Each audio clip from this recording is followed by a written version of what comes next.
மத்தேயு எழுதின சுவிசேஷம் 14ஆம் அதிகாரம். அக்காலத்தில் காற்பங்கு தேசாதிபதி ஆகிய ஏரோது இயேசுவின் கீர்த்தியை கேள்விப்பட்டு தன் ஊழியக்காரரை நோக்கி, இவன் யோவான் ஸ்நானன், இவன் மரித்தோரிலிருந்து எழுந்தான், ஆகையால் இவனிடத்தில் பலத்த செய்கைகள் விளங்குகிறது என்றான். ஏரோது தன் சகோதரனாகிய பிலிப்புவின் மனைவி ஏரோதியாளின் நிமித்தம் யோவானை பிடித்து கட்டி காவலில் வைத்திருந்தான். ஏனெனில் நீர் அவளை வைத்துக் கொள்வது நியாயமல்லவென்று யோவான் அவனுக்கு சொல்லியிருந்தான். ஏரோது அவனை கொலை செய்ய மனதாயிருந்தும் ஜனங்கள் அவனை தீர்க்கதரிசி என்று எண்ணினபடியால் அவர்களுக்கு பயந்திருந்தான்.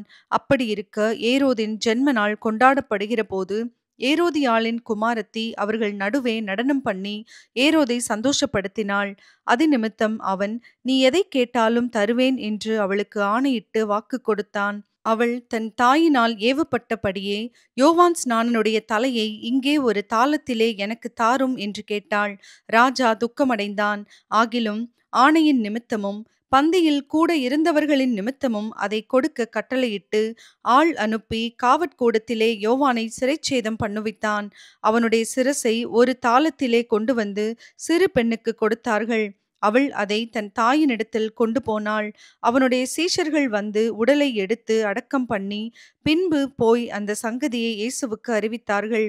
இயேசு அதை கேட்டு அவ்விடம் விட்டு படவில் ஏறி வனாந்தரமான ஒரு இடத்துக்கு தனியே போனார். ஜனங்கள் அதை கேள்விப்பட்டு பட்டணங்களிலிருந்து கால்நடையாய் அவரிடத்திற்கு போனார்கள். இயேசு வந்து திரளான ஜனங்களைக் கண்டு அவர்கள் மேல் மனதுருகி அவர்களில் வியாதியஸ்தர்களாயிருந்தவர்களை சொஸ்தமாக்கினார். சாயங்காலமான போது அவருடைய சீஷர்கள் அவரிடத்தில் வந்து, இது வனாந்தரமான இடம், நேரமும் ஆயிற்று. ஜனங்கள் கிராமங்களுக்கு போய் தங்களுக்கு போஜன பதார்த்தங்களை கொள்ளும்படி அவர்களை அனுப்பிவிட வேண்டும் என்றார்கள். இயேசு அவர்களை நோக்கி, அவர்கள் போக வேண்டுவதில்லை, நீங்களே அவர்களுக்கு போஜனம் கொடுங்கள் என்றார். அதற்கு அவர்கள், இங்கே எங்களிடத்தில் 5 அப்பமும் 2 மீன்களுமே அல்லாமல் வேறொன்றும் இல்லை என்றார்கள். அவைகளை என்னிடத்தில் கொண்டு வாருங்கள் என்றார். அப்பொழுது அவர் ஜனங்களை புல்லின் மேல் பந்தி இருக்க கட்டளையிட்டு அந்த 5 அப்பங்களையும் அந்த 2 மீன்களையும் எடுத்து வானத்தை அண்ணாந்து பார்த்து ஆசீர்வதித்து அப்பங்களை பிட்டு சீஷர்களிடத்தில் கொடுத்தார். சீஷர்கள் ஜனங்களுக்கு கொடுத்தார்கள். எல்லாரும் சாப்பிட்டு திருப்தி அடைந்தார்கள். மீதியான துணிக்கைகளை 12 கூடை நிறைய எடுத்தார்கள். ஸ்திரீகளும் பிள்ளைகளும் தவிர சாப்பிட்ட புருஷர்கள் ஏறக்குறைய 5000 பேராயிருந்தார்கள். இயேசு ஜனங்களை அனுப்பிவிடுகையில் தம்முடைய சீஷர்கள் படவில் ஏறி தமக்கு முன்னே அக்கரைக்கு போகும்படி அவர்களை துரிதப்படுத்தினார். அவர் ஜனங்களை அனுப்பிவிட்ட பின்பு தனித்து ஜெபம் பண்ண ஒரு மலையின் மேல் ஏறி சாயங்காலமான போது அங்கே தனிமையாயிருந்தார். அதற்குள்ளாக படவு நடுக்கடலிலே சேர்ந்து எதிர்காற்றாயிருந்தபடியால் அலைகளினால் அளவுபட்டது. இரவின் 4ஆம் ஜாமத்திலே இயேசு கடலின் மேல் நடந்து அவர்களிடத்திற்கு வந்தார். அவர் கடலின் மேல் நடக்கிறதை சீஷர்கள் கண்டு கலக்கமடைந்து ஆவேசம் என்று சொல்லி பயத்தினால் அலறினார்கள். உடனே இயேசு அவர்களோடே பேசி, திடன் கொள்ளுங்கள், நான் தான், பயப்படாதிருங்கள் என்றார். பேதுரு அவரை நோக்கி, ஆண்டவரே, நீரேயானால் நான் ஜலத்தின் மேல் நடந்து உம்மிடத்தில் வர கட்டளையிடும் என்றான். அதற்கு அவர், வா என்றார். அப்பொழுது பேதுரு படவை விட்டிறங்கி இயேசுவினிடத்தில் போக ஜலத்தின் மேல் நடந்தான். காற்று பலமாயிருக்கிறதைக் கண்டு பயந்து அமிழ்ந்து போகையில், ஆண்டவரே, என்னை ரட்சியும் என்று கூப்பிட்டான். உடனே இயேசு கையை நீட்டி அவனை பிடித்து, அற்ப விசுவாசியே, ஏன் சந்தேகப்பட்டாய் என்றார். அவர்கள் படவில் ஏறின உடனே காற்று அமர்ந்தது. அப்பொழுது படவில் உள்ளவர்கள் வந்து, மெய்யாகவே நீர் தேவனுடைய குமாரன் என்று சொல்லி அவரை பணிந்து கொண்டார்கள். பின்பு அவர்கள் கடலை கடந்து கெனசரேத்து நாட்டில் சேர்ந்தார்கள். அவ்விடத்து மனுஷர் அவரை இன்னார் என்று அறிந்து சுற்றுப்புறமெங்கும் செய்தி அனுப்பி பிணியாளிகள் எல்லாரையும் அவரிடத்தில் கொண்டு வந்து அவருடைய வஸ்திரத்தின் ஓரத்தை ஆகிலும் அவர்கள் தொடும்படி உத்தரவாக வேண்டுமென்று அவரை வேண்டிக் கொண்டார்கள். தொட்ட யாவரும் சொஸ்தமானார்கள். மத்தேயு எழுதின சுவிசேஷம் 15ஆம் அதிகாரம். அப்பொழுது எருசலேமிலிருந்து வந்த வேதபாரகரும் பரிசேயரும் இயேசுவினிடத்தில் வந்து, உம்முடைய சீஷர்கள் முன்னோர்களின் பாரம்பரியத்தை ஏன் மீறி நடக்கிறார்கள்? கை கழுவாமல் போஜனம் பண்ணுகிறார்களே என்றார்கள். அவர்களுக்கு அவர் பிரதியுத்தரமாக, நீங்கள் உங்கள் பாரம்பரியத்தினாலே தேவனுடைய கற்பனையை ஏன் மீறி நடக்கிறீர்கள்? உன் தகப்பனையும் உன் தாயையும் கனம் பண்ணுவாயாக என்றும், தகப்பனையாவது தாயையாவது நிந்திக்கிறவன் கொல்லப்பட வேண்டும் என்றும் தேவன் கற்பித்திருக்கிறாரே.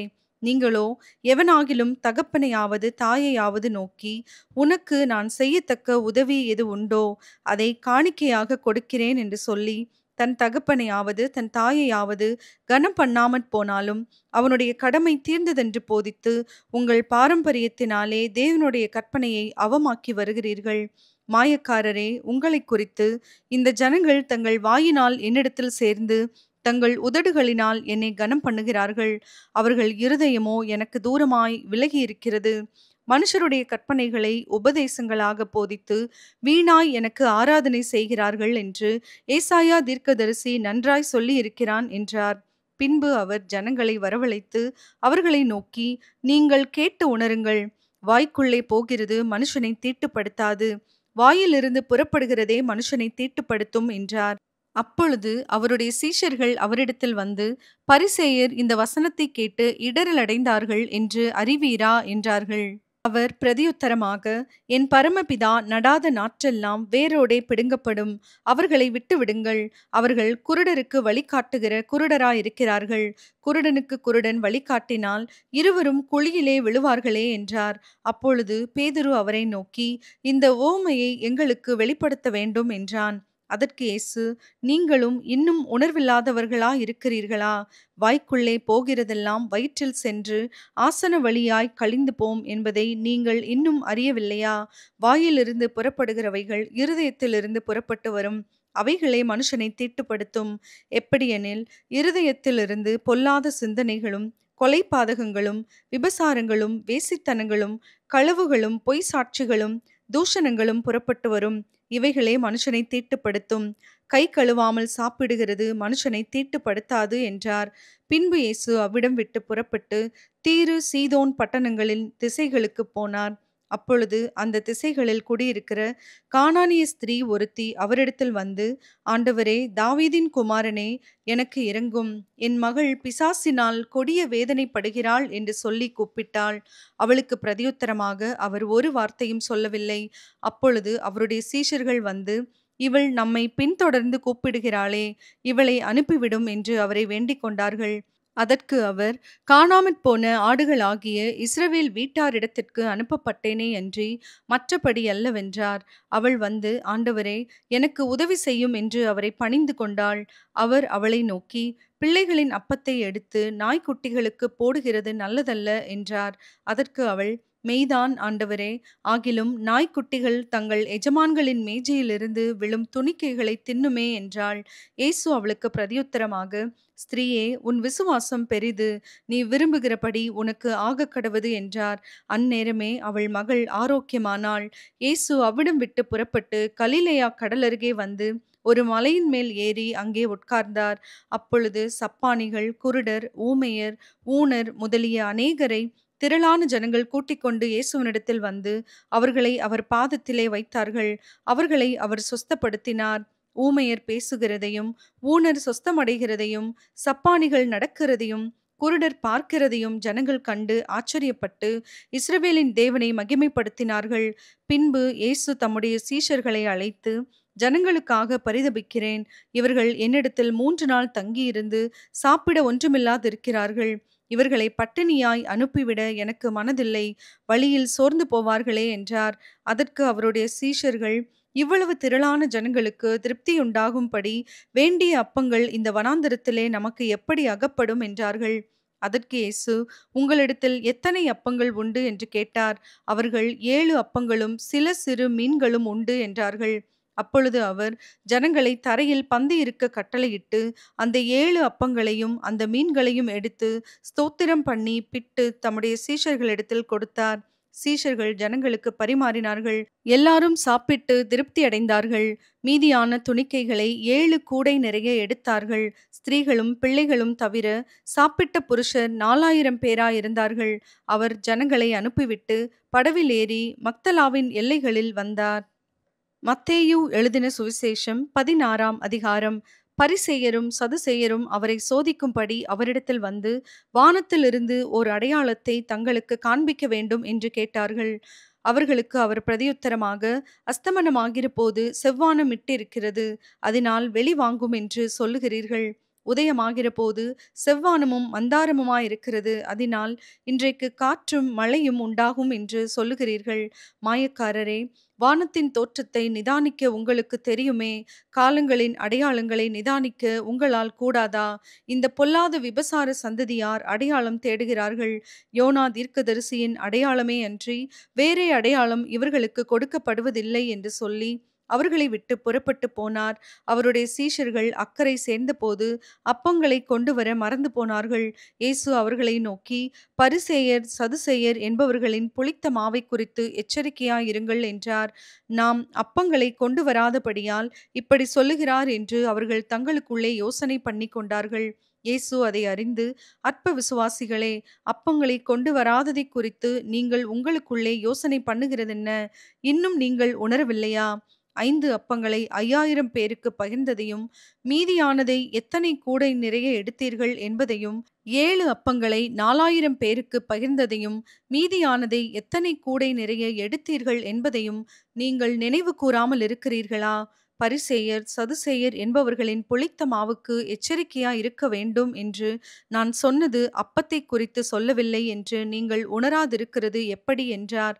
அப்பொழுது அவர் அப்பத்தின் புளித்த மாவை குறித்து எச்சரிக்கையாய் இருக்க வேண்டும் என்று சொல்லாமல், பரிசேயர் சதுசேயர் என்பவர்களின் உபதேசத்தை குறித்தே அப்படி சொன்னார் என்று அறிந்து கொண்டார்கள்.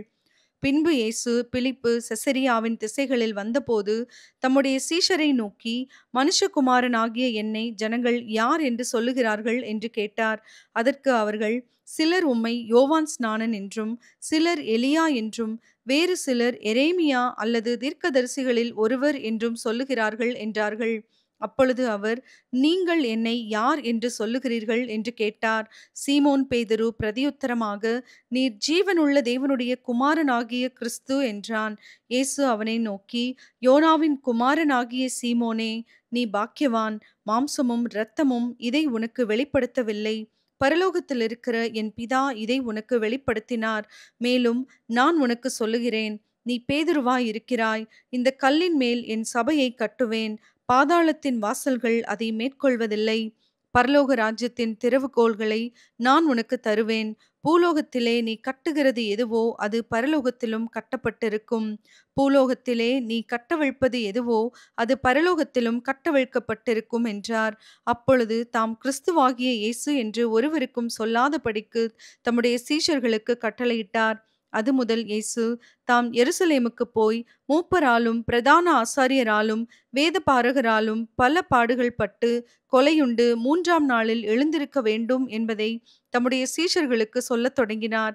அப்பொழுது பேதுரு அவரை தனியே அழைத்து கொண்டு போய், ஆண்டவரே, இது உமக்கு நேரிடக்கூடாதே, இது உமக்கு சம்பவிப்பதில்லை என்று அவரை கடிந்து கொள்ளத் தொடங்கினான். அவரோ திரும்பி பேதுருவை பார்த்து, எனக்கு பின்னாக போ சாத்தானே, நீ எனக்கு இடரலாயிருக்கிறாய். தேவனுக்கு ஏற்றவைகளை சிந்தியாமல் மனுஷருக்கு ஏற்றவைகளை சிந்திக்கிறாய் என்றார். அப்பொழுது இயேசு தம்முடைய சீஷர்களை நோக்கி, ஒருவன் என்னை பின்பற்றி வர விரும்பினால் அவன் தன்னைத்தான் வெறுத்து தன் சிலுவையை எடுத்துக்கொண்டு என்னை பின்பற்ற கடவன். தன் ஜீவனை ரட்சிக்க விரும்புகிறவன் அதை இழந்து போவான். என் நிமித்தமாக தன் ஜீவனை இழந்து போகிறவன் அதை கண்டடைவான். மனுஷன் உலகம் முழுவதையும் ஆதாயப்படுத்தி கொண்டாலும் தன் ஜீவனை நஷ்டப்படுத்தினால் அவனுக்கு லாபம் என்ன? மனுஷன் தன் ஜீவனுக்கு ஈடாக என்னத்தை கொடுப்பான்? மனுஷகுமாரன் தம்முடைய பிதாவின் மகிமை பொருந்தினவராய் தம்முடைய தூதரோடும் கூட வருவார். அப்பொழுது அவனவன் கிரியைக்கு தக்கதாக அவனவனுக்கு பலனளிப்பார். இங்கே நிற்கிறவர்களில் சிலர் மனுஷகுமாரன் தம்முடைய ராஜ்யத்தில் வருவதை காணும் முன் மரணத்தை ருசி பார்ப்பதில்லை என்று மெய்யாகவே உங்களுக்கு சொல்லுகிறேன் என்றார்.